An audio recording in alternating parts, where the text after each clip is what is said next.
The transformer on this utility pole blew last night because it was overloaded. This entire street's been out of power ever since. And the bucket truck's set up properly, so let's get up there. When you're ready to go, just pull up on the control stick.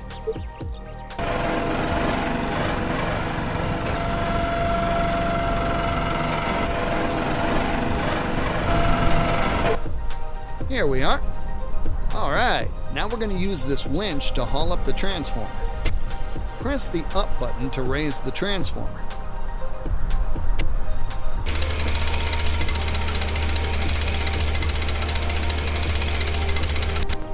Okay, let me just attach that to the pole and install the cables. Nice work!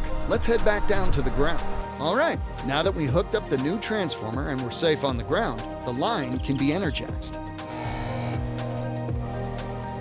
Look at that! Everyone on this street is back up and running.